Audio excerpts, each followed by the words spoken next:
한국인들은 왜 이렇게 구질구질한 거야? 언제까지 과거에 얽매여서 살지? 답답해 죽겠네. 여기 일본인 할머니를 둔 영국의 한 방송인이 한국인을 조롱하는 눈빛으로 쳐다보고 있습니다. 그는 평소에도 일본을 동경하고 자신의 핏줄에 대한 자부심을 가지며 한국을 무시해왔는데요. 그러던 그가 최근 한 방송에 출연하여 충격적인 사실을 알게 되어 모든 게 한국 때문이라며 경악했다고 하는데요. 도대체 어떤 일인지 지금 바로 알아보겠습니다. 안녕하세요. 저는 제임스 맥앨리스터입니다. 지금껏 저는 제가 누구인지 확실히 안다고 생각했었어요. 저는 예능인이에요. 꽤 괜찮은 코미디언라고 스스로 생각해요. 여러 티쇼와 시트콤에 많이 출연했었고 사람들은 TV나 영화에서 제 얼굴을 알아보죠. 하지만 사람들이 모르는 게 하나 있어요. 제 인생 전체가 사실이 아닌 이야기 위에 세워졌다는 거예요. 처음부터 얘기해 볼게요. 저는 영국의 작은 마을에서 자랐어요. 그런데 저는 항상 다른 아이들과 좀 다르다고 느꼈어요. 왜냐하면 저는 제가 일본인의 피가 섞였다고 믿었거든요. 제 가족들은 늘 할머니 유키코에 대한 이야기를 해줬어요. 2차 세계대전 때 일본에서 왔다고 했죠. 어린 소년이었을 때 그게 얼마나 신났는지 상상해보세요. 저는 일본과 관련된 모든 것에 푹 빠졌어요. 스시, 그러니까 생선이 얹어진 밥을 먹는 것도 정말 좋아했고요. 구할 수 있는 모든 사무라이 영화를 봤어요. 심지어 일본어로 쓰는 예쁜 글자를 배우려고도 했어요. 그건 마치 글자로 그림을 그리는 것 같았어요. 그게 정말 멋지고 특별하게 느껴졌죠. 제 친구들 중에 그렇게 흥미로운 배경을 가진 사람은 없었으니까요. 그런데 말이에요. 제가 할머니 유키코의 일본에서의 삶에 대해 부모님이나 이모, 삼촌들에게 물어볼 때면 이상하게 분위기가 변했어요. 다들 주제를 바꾸거나 잘 기억이 안 난다고만 했어요. 마치 맨손으로 미끄러운 물고기를 잡으려고 하는 것 같았어요. 답을 찾으려 할수록 점점 멀어지는 기분이었죠. 뭔가 이상하다는 걸 알았어야 했어요. 하지만 어렸을 때는 그렇잖아요. 가족을 믿고 그들이 말하는 걸 그냥 믿어버리죠. 그래서 그냥 그러려니 하고 계속 일본과 관련된 것들을 좋아했어요. 나이가 들면서 제 일본 핏줄은 저라는 사람의 중요한 부분이 됐어요. 연기를 시작하고 나서는 할머니가 일본에서 왔다는 얘기를 주변 사람들에게 자주 했어요. 오디션에서도 그게 저를 돋보이게 해줬죠. 감독들도 그걸 정말 좋아했어요. 제임스, 정말 이국적인 외모를 가졌어요. 라든가 당신의 아시아 문화 이해가 연기에 잘 드러나요. 같은 말을 자주 들었어요. 저는 그런 칭찬을 다 받아들였어요. 특별하다고 느껴졌거든요. 심지어 일본어도 조금 배웠어요. 많이는 아니고 파티에서 사람들을 놀라게 할 정도로만요. 약간 고개를 숙이면서 콘니치와라고 인사했어요. 그건 일본어로 안녕하세요라는 뜻이에요. 그러면 사람들은 깜짝 놀라면서 더 해보라고 하곤 했어요. 저는 마치 동서양의 다리를 잇는 문화대사 같은 기분이었어요. 하지만 마음 깊은 곳엔 항상 작은 목소리가 있었어요. 뭔가 잘못된 게 있어, 제임스. 라고 속삭이는 소리요. 그건 긁을 수 없는 가려움 같았어요. 왜 우리는 할머니 유키코가 일본에 있던 시절의 사진이 하나도 없을까? 왜 우리는 그녀의 고향을 한 번도 방문한 적이 없을까? 왜 우리에게는 일본 친척이 한 명도 없을까? 저는 그런 생각들을 밀어냈어요. 마주하고 싶지 않았거든요. 가족이 들려준 이야기를 믿는 게 더 쉬웠죠. 그 이야기가 저를 특별하게 만들어줬고 제 정체성의 중심이었으니까요. 지금 뒤돌아보면 모든 신호가 다 보이는데 그땐 전혀 몰랐어요. 사람들이 말하잖아요. 뒤늦게 깨달으면 모든 게 명확해 보인다고요. 하지만 그 당시 저는 제 세상에 너무 빠져 있었어요. 일본 혈통을 가진 배우 제임스 맥앨리스터로 살아가는데 너무 바빴죠. 제 정체성을 의심하는 건 두려웠어요. 하지만 몰랐어요. 제 세상이 완전히 무너질 준비를 하고 있었는지요. 진실은 코앞에 있었어요. 제가 저와 제 가족에 대해 알고 있던 모든 것을 바꿔놓을 진실이요. 그리고 그 진실은 정말 만만치 않았어요. 진실이라는 게 참 웃기죠? 준비가 되었든 안 되었든 결국에는 드러나게 돼요. 그리고 전 정말 그럴 준비가 안 되어 있었어요. 지금 이 자리에서 그 시절을 떠올리면 그저 고개를 저을 수밖에 없어요. 어떻게 제가 그렇게 눈이 멀었을까요?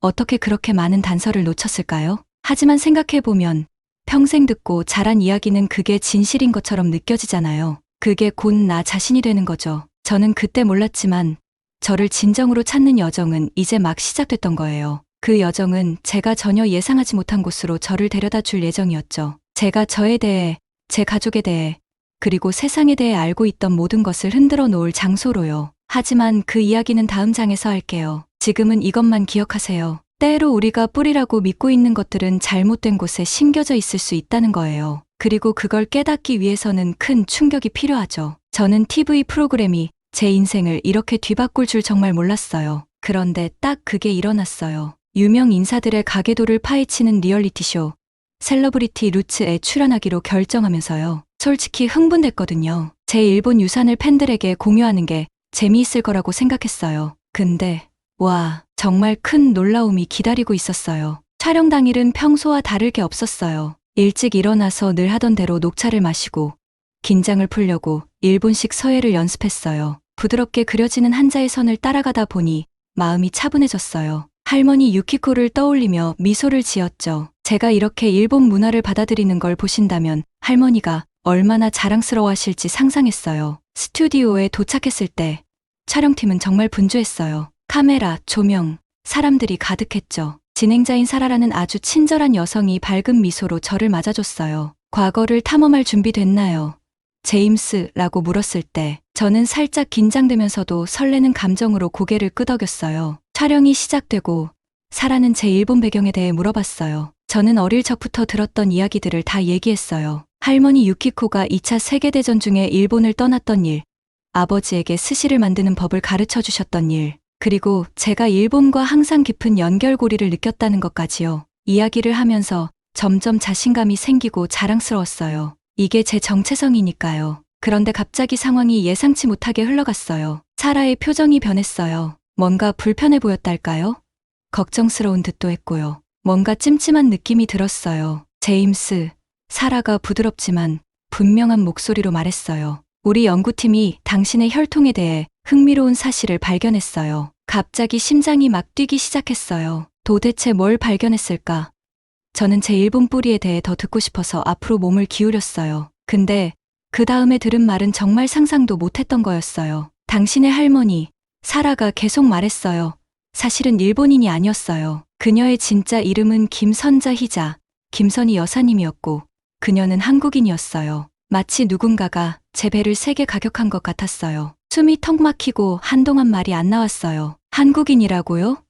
그럴 리가 없잖아요. 우리는 일본인이었어요. 늘 일본인이라고 생각했는데요. 그렇지 않나요? 사라는 이어서 설명했어요. 일본이 한국을 점령했을 때 많은 한국인들이 일본 이름을 쓰도록 강요받았다고요. 당신의 할머니인 김선희 여사님께서도 살아남기 위해 어쩔 수 없이 유키코가 되었던 거죠. 그건 그녀가 스스로 선택한 게 아니었어요. 엄청난 어려움과 두려움 속에서 해야 했던 일이었대요. 사라의 말을 들으며 여러 기억들이 머릿속을 스쳐 지나갔어요. 할머니의 일본에서의 삶에 대해 물어볼 때마다 가족들이 주제를 바꾸던 모습들, 애매한 대답들, 어색한 침묵들, 이젠 그 모든 게 다 이해가 됐어요. 그들이 숨기고 있던 건 일본의 비밀성 과거가 아니었어요. 그들은 고통스러운 한국의 진실을 감추고 있었던 거였어요. 현기증이 났어요. 스튜디오의 조명이 너무 밝아 보이고 카메라가 너무 가까이 있는 것 같았어요. 제가 알고 있던 모든 게 무너지고 있었어요. 제 일본 정체성, 제 경력과 열정의 기반이 모두 오해 위에 세워진 거였어요. 제임스, 괜찮아요?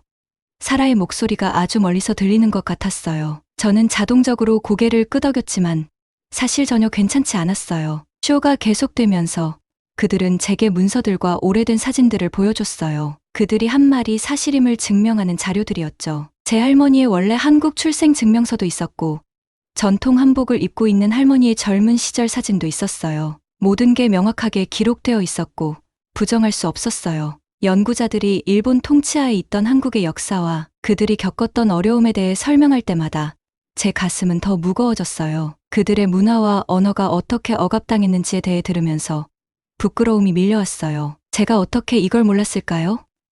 일본 문화를 그렇게나 자랑스럽게 여겨왔으면서 그 문화가 한국에 그리고 제 가족에게 어떤 영향을 미쳤는지 전혀 생각해보지 않았던 거예요. 카메라가 드디어 꺼졌을 때 저는 그저 멍하니 앉아 있었어요. 주변에서 스태프들이 분주하게 움직였지만 저는 거의 아무것도 느끼지 못했어요. 제 머릿속은 이 새로운 현실을 받아들이기 위해 끊임없이 돌아가고 있었어요. 스튜디오를 나설 때 저는 완전히 다른 사람이 된 것 같은 기분이었어요. 런던의 바쁜 거리들도 이제는 낯설게 느껴졌어요. 늘 좋아했던 스시집이나 일본 문화 센터들을 새삼 다른 시선으로 보게 됐어요. 모든 게 바뀌었어요. 그날 밤 잠을 이룰 수가 없었어요. 뒤척이면서 머릿속엔 수많은 질문들이 가득했죠. 내가 그동안 생각했던 일본계 영국 배우가 아니라면 나는 대체 누구일까요? 한국인이 된다는 건 또 어떤 의미일까요? 그리고 왜 이렇게 오랫동안 제 자신의 역사에 눈을 감고 있었을까요? 확실한 건 하나였어요. 이건 이제 막 시작일 뿐이라는 거였죠. 제 진짜 뿌리를 알아가고 고통스러운 과거를 받아들이는 긴 여정이 시작된 거예요. 제임스 맥앨리스터라는 사람이 누구인지 진정으로 알아가기 위한 여정 말이에요. 그 길이 쉽지는 않겠지만 꼭 해야 할 일이었어요. 저 자신을 위해서, 할머니를 위해서, 그리고 너무 오랫동안 숨겨져 있던 진실을 위해서요. 창문 틈으로 새벽에 첫 빛이 들어올 때 저는 스스로에게 다짐했어요. 제 가족에 대해, 한국에 대해, 그리고 제가 그동안 외면해왔던 역사에 대해 진실을 알아내겠다고요. 아무리 불편한 진실이라도 이제는 마주할 시간이 된 것 같아요. 믿을 수가 없었어요. 제 인생 전체가 거짓말처럼 느껴졌어요. 일본 문화를 사랑하는 배우로 유명한 제임스 맥앨리스터가 일본인이 아니라 한국인이라는 사실을 이제야 알게 된 거예요. 그 진실이 마치 벽돌더미처럼 제게 쏟아져 내렸고 그걸 어떻게 받아들여야 할지 모르겠더라고요. 거실에 앉아 벽을 멍하니 바라보고 있었어요. 그동안 모아온 화려한 일본 예술품들이 이제 저를 조롱하는 것 같았어요. 일어나서 방 안을 서성였어요. 머릿속이 복잡했죠. 어떻게 이럴 수가 있죠? 어떻게 제가 그 사실을 몰랐을까요? 인터뷰에서 자랑스럽게 일본 혈통에 대해 이야기했던 순간들이 떠올랐어요. 일본의 어두운 과거를 언급하는 사람들에게 일본을 변호했던 일들까지요. 갑자기 속이 울렁거렸어요. 제가 유키코라고 알고 있었던 할머니의 진짜 이름은 김선이었던 거예요. 할머니는 일본에서 2차 세계대전 때 도망쳐온 일본인이 아니었어요. 일본의 지배 아래에서 고통받은 한국인이었죠. 책장으로 가서 가족 사진 앨범을 꺼냈어요. 떨리는 손으로 한 장씩 넘기기 시작했죠. 거기에 있었어요. 할머니의 모습이요. 처음으로 진짜 할머니의 얼굴을 자세히 들여다봤어요. 왜 이제야 할머니 눈에 담긴 슬픔과 두려움을 알아챘을까요? 사진을 살며시 만지며 과거로 돌아가 할머니의 진짜 이야기를 들을 수 있었으면 좋겠다는 생각이 들었어요. 사진을 더 넘길수록 기억들이 밀려왔어요. 어릴 적에 부모님께 할머니의 일본 생활에 대해 물어봤던 때가 생각났어요. 그때마다 부모님은 주제를 돌리거나 애매하게 대답했었죠. 이제 그 이유를 알 것 같았어요. 그들은 저에게 진실을 숨기고 있었던 거예요. 왜요? 저를 보호하려고요? 아니면 그들도 부끄러워서 그랬던 걸까요? 속에서 화가 치밀어 올랐어요. 부모님에게 거짓말을 했다는 이유로, 그리고 그런 사실을 의심하지 않았던 제 자신에게도요. 하지만 무엇보다 이 모든 상황의 불공평함에 화가 났어요. 할머니는 자신의 정체성을 잃고 살아남기 위해 다른 사람이 되어야만 했어요. 그리고 저는 그녀의 손자인 제가 그녀에게 큰 상처를 준 바로 그 문화를 무지하게도 기념하며 살아왔던 거죠. 그동안 제가 봤던 일본 영화들, 먹었던 스시, 연습했던 서예, 이 모든 것이 제가 제 뿌리와 연결된다고 믿었던 것들이었는데 그게 전부 거짓말에 기반한 거였어요. 제 자신이 가짜처럼 느껴졌어요. 내가 항상 내가 알았던 그 사람이 아니라면 나는 누구인 거죠? 핸드폰이 울렸어요. 매니저에게서 온 메시지였어요. 다가오는 일본 시트콤 출연에 대해 물어보는 내용이었죠. 이제 일본인 캐릭터를 연기한다는 생각만으로도 속이 울렁거렸어요. 진실을 알고 나서 어떻게 일본인인 척할 수 있겠어요?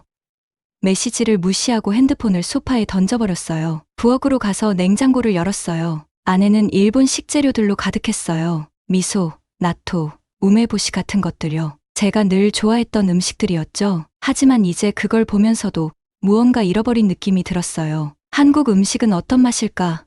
문득 깨달았어요. 제가 한국 문화에 대해 아는 게 거의 없다는 사실을요. 제 자신의 문화에 대해요. 냉장고 문을 닫고 바닥에 주저앉았어요. 감정이 북받쳐 올라 눈물이 흐르기 시작했어요. 할머니가 겪었을 고난을 생각하며 울었고 제가 알던 제 자신이 사라져버린 것 같아서 울었어요. 그리고 이제 제가 되어야 할 사람, 제 진짜 정체성에 충실한 사람이 되기 위해 울었어요. 부엌 바닥에 앉아있던 저는 결심했어요. 한국에 대해 배워야겠다고요. 역사를, 문화를, 언어를 이해해야겠다고요. 그건 쉽지 않을 거예요. 제가 지금까지 스스로에 대해 잘못 알고 있었다는 사실을 세상에 인정해야 할 테니까요. 하지만 할머니를 위해, 저 자신을 위해, 그리고 일본 지배 아래에서 고통받았던 모든 한국 사람들을 위해서라도 그럴 필요가 있었어요. 눈물을 닦고 일어나서 컴퓨터로 갔어요. 깊은 숨을 들이쉬고 한국 역사라고 검색창에 입력했어요. 진실을 배우기 위한 시간이었어요. 아무리 힘들더라도요. 읽기 시작하면서 슬픔,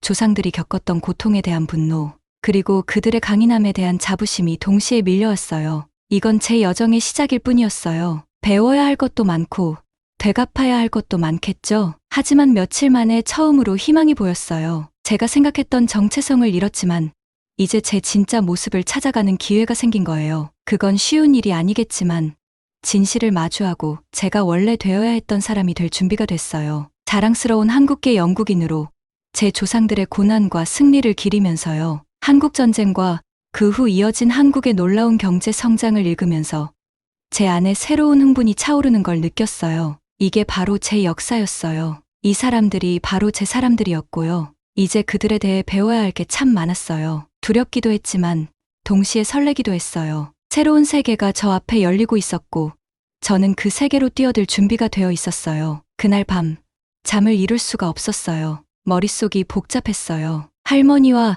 그분이 겪었을 삶에 대한 생각으로 가득 차 있었거든요. 어떻게 그런 힘든 시절을 보냈을지 상상하려 애썼어요. 자신이 누구인지 숨겨야만 했던 할머니는 얼마나 두려웠을까요? 다음 날 아침 일어나 보니 전혀 다른 사람이 된 것 같았어요. 하룻밤 사이에 제 세상이 완전히 바뀐 것처럼 느껴졌어요. 거울 속에 비친 저를 보니 낯선 사람이 서 있는 것 같았어요. 이제 난 누구일까요?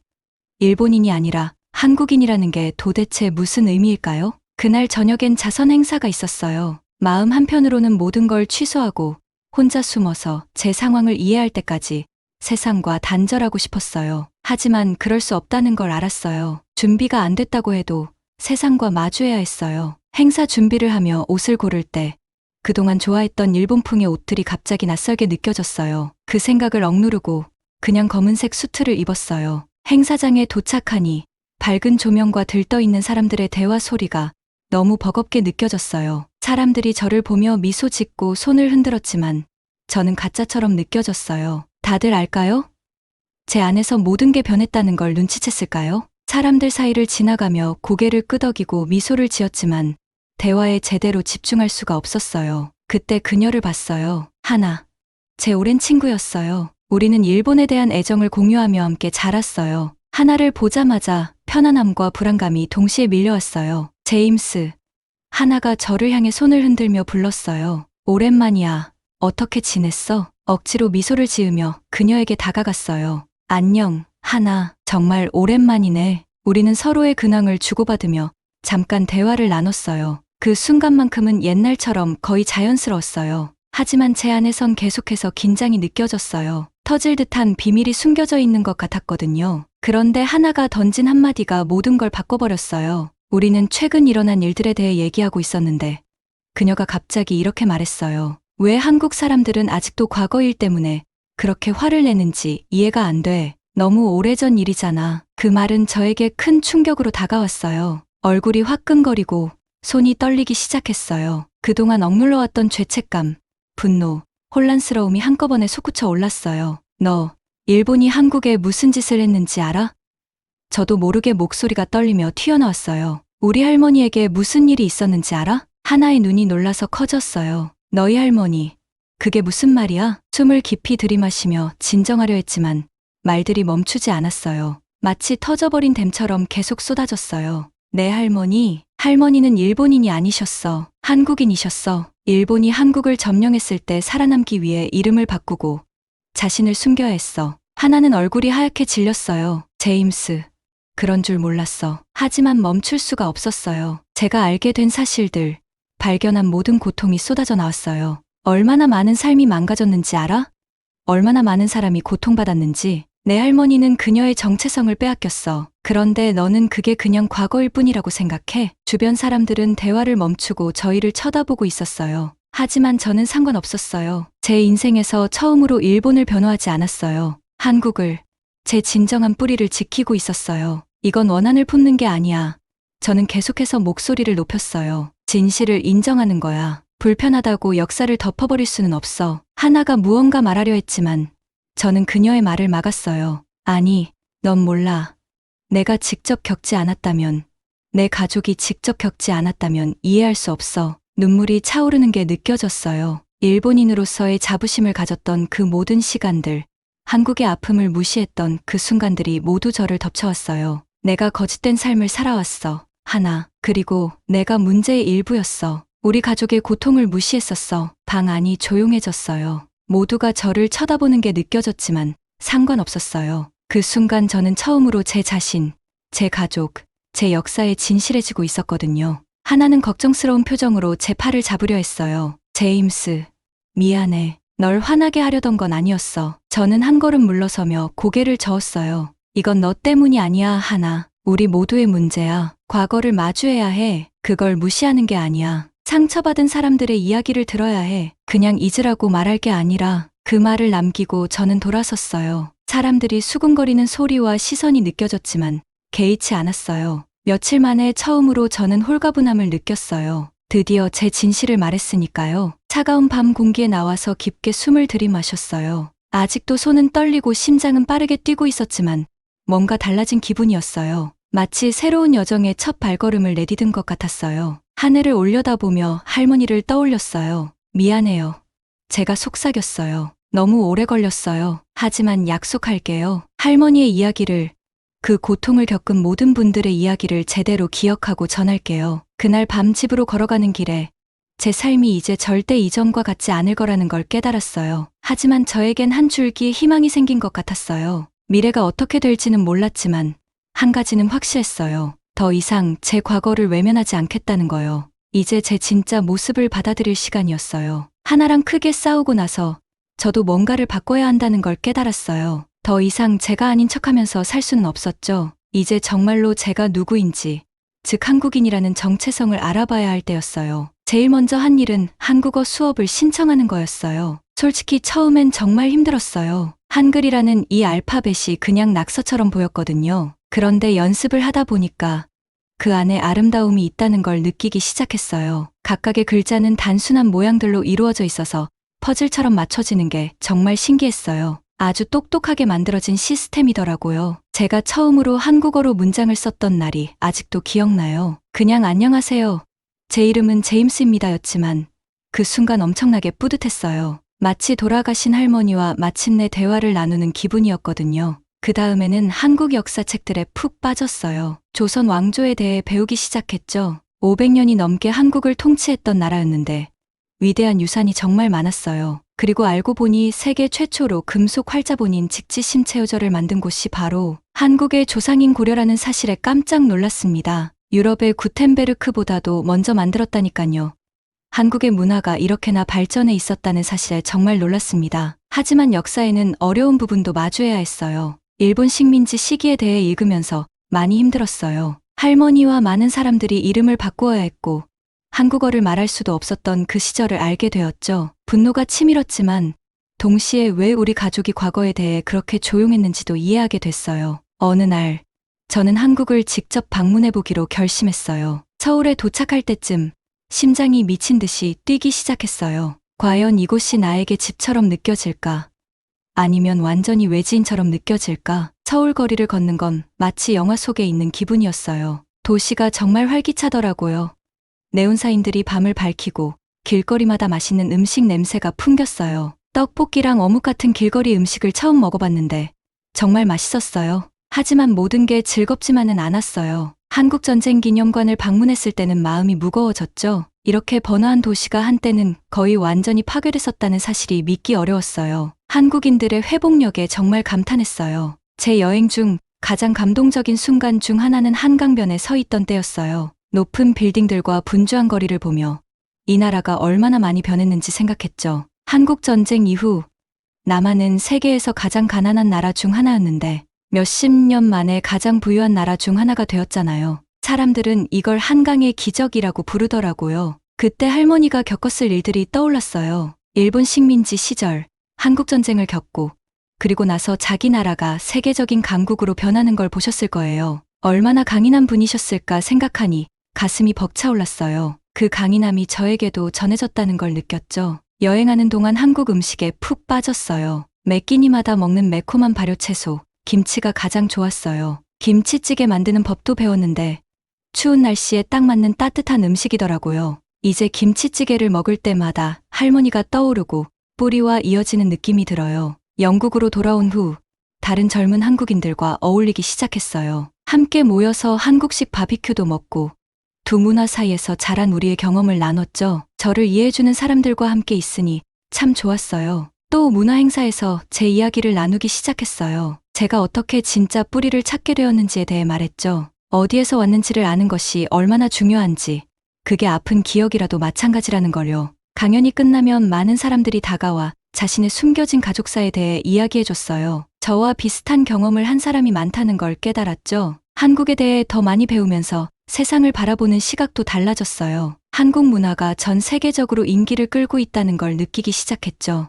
BTS 같은 팝 그룹이 세계 차트를 휩쓸고 기생충 같은 한국 영화가 큰 상을 받는 걸 보면서 한국의 일부라는 게 자랑스러웠어요. 하지만 한편으로는 여전히 한국과 일본 사이에 긴장이 존재한다는 것도 알게 됐어요. 치유는 양쪽 모두의 시간과 노력이 필요하다는 걸 깨달았고, 저는 제 목소리를 내어 이해와 화해를 촉진하려고 노력하기로 했어요. 돌이켜보면 제가 정말 많이 변했다는 걸 느껴요. 예전엔 제일 멋진 게 제가 일본인인 부분이라고 생각했어요. 이제는 한국인이라는 제 뿌리가 얼마나 더 대단한지 알게 됐어요. 그건 생존과 강인함, 그리고 모든 어려움을 딛고 성공한 이야기예요. 저는 여전히 매일 한국인이 된다는 게 어떤 의미인지 배워가고 있어요. 하지만 이제는 혼란스럽거나 부끄러운 게 아니라 자랑스러워요. 제 뿌리를 계속 탐구해 나가고 그 과정에서 배우는 것들을 다른 사람들과 나눌 수 있다는 게 기대돼요. 한국인으로서의 정체성을 받아들이기까지의 여정은 저에게 정말 중요한 가르침을 줬어요. 자신이 진짜 누구인지 알아가는 건 늦지 않아요.